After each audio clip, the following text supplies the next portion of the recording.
Hello and welcome guys, स्वागत है हमारे यूट्यूब चैनल स्टडी स्क्वायर पे। ये हमारी सीरीज की 21वीं वीडियो होने वाली है, जहां पर हम पढ़ेंगे माइक्रो कंप्यूटर मेमोरी सिस्टम्स के बारे में, जिसके अंदर हम कुछ इंपॉर्टेंट मेमोरी मॉड्यूल्स को डिस्कस करने वाले हैं। तो चलिए शुरू करते हैं। जैसे कि आप स्क्रीन में देख सकते हैं, micro computer memory systems overview. Basically क्या होता है, कंप्यूटर्स के अंदर डिफरेंट डिफरेंट टाइप्स के मेमोरी सिस्टम्स इस्तेमाल होते हैं। अब ये जो मेमोरी सिस्टम्स है, ये हेल्प करते हैं हमारे मदरबोर्ड को सीपीयू के साथ इंटरेक्ट करने के लिए, जिससे हमारी कैलकुलेशंस हो पाती है। तो इस वीडियो में हमारा फोकस एरिया रहेगा SIM, dim, HD RAM and cash RAM में। तो चलिए शुरू करते हैं। जैसे कि आप देख सकते हैं, ये हमारा मदरबोर्ड होता है, जिसके अंदर ये जो स्लॉट्स गिवन है, 1, 2, 3 एंड 4, इन स्लॉट्स में हमारे रैम्स आते हैं, जो कि हमारे सीपीयू के कैलकुलेशन में वर्क करते हैं। यहाँ पर एक रैम ऑलरेडी इंस्टॉल्ड भी है, आप देख सकते हैं ऐसा कुछ हमारा रैम होता है। और यहाँ पर 3 रैम के स्लॉट्स एम्प्टी है। अब आता है हमारा सिम एंड डिम। सिम का फुल फॉर्म होता है सिंगल इनलाइन मेमोरी मॉड्यूल, जो कि ओल्डर टेक्नोलॉजी में इस्तेमाल होता था। हाँ जी, सिम अभी इस्तेमाल नहीं होते, सिम हम पहले के जमाने में इस्तेमाल करते थे।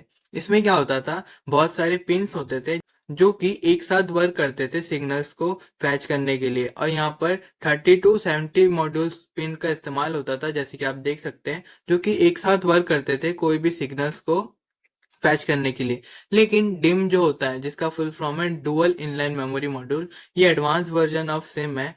इसमें क्या होता है, इसके जो प्रोसेसिंग पिंस होते हैं रैम के अंदर, वो इंडिपेंडेंट वर्क करता है, मतलब एक साथ वर्क ना करके इंडिपेंडेंटली अलग अलग सिग्नल्स को फैच कर पाता है। और इसमें 168 से लेकर 240 पिंस तक इस्तेमाल होता है as per the RAM version. अब आपने देखा होगा, RAM DDR3, DDR4, DDR5, DDR6 ऐसे वर्जन ऑफ रैम आते हैं। तो जितना हमारा रैम का वर्जन अपडेटेड होगा, उतनी हमारी फास्ट एफिशिएंसी ऑफ रैम होगी। पहले हम DDR रैम चलाते थे, DDR1, DDR2, लेकिन आजकल के ज़माने में DDR5, DDR6 जैसे रैम इस्तेमाल होते हैं मार्केट में, जो कि बहुत ही फास्ट होते हैं as compare to previous DDR versions. और ये आप देख सकते हैं, ये मॉडर्न स्टैंडर्ड कंप्यूटर्स में इस्तेमाल होते हैं, मतलब आजकल के लैपटॉप्स या कंप्यूटर्स में इस्तेमाल होते हैं। होपफुली आपके लैपटॉप में भी शायद DDR का ही कोई वर्जन वाला रैम इंस्टॉल्ड होगा। अब आप इसके डायग्राम देख सकते हैं। पहला है डायग्राम हमारा सिम का, सेकंड डायग्राम है हमारा डिम का, एंड थर्ड है हमारा डी रैम का, जो कि होती है dynamic RAM.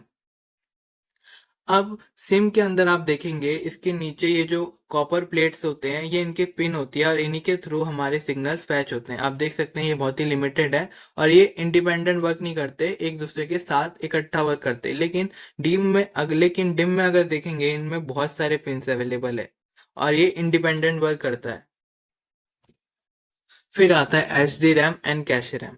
H D RAM का फुल फॉर्म होता है सिंक्रोनियस डी रैम। ये डी रैम का एक वर्जन होता है, जो कि हमने पहले भी देखा था। इसके अंदर 6 ट्रांजिस्टर इस्तेमाल होते हैं, जो कि फ्लिप फ्लॉप से बनते हैं। तो ये सिस्टम क्लॉक के अकॉर्डिंग सिंक करके चलता है। जब हमारी क्लॉक की सिग्नल्स हाई होती हैं, तब ये वर्क करता है। जब हमारा क्लॉक का सिग्नल स्लो होता है, तब ये वर्क नहीं करता। और ये फास्टर देन डी रैम होता है, इसके सेकंड पॉइंट में आप देख सकते हैं। और ये मॉडर्न कंप्यूटर्स में भी इस्तेमाल होता है। और नेक्स्ट पॉइंट हमारा आता है कैशे रैम, जो कि हमने प्रीवियसली भी पढ़ा था, मैं दोबारा रिपीट कर देता हूँ।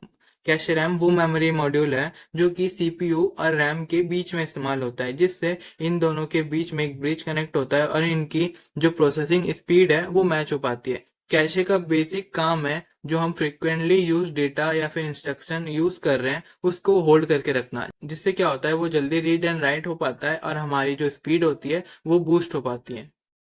तो आज के लिए इतना ही, मिलते हैं नेक्स्ट वीडियो में।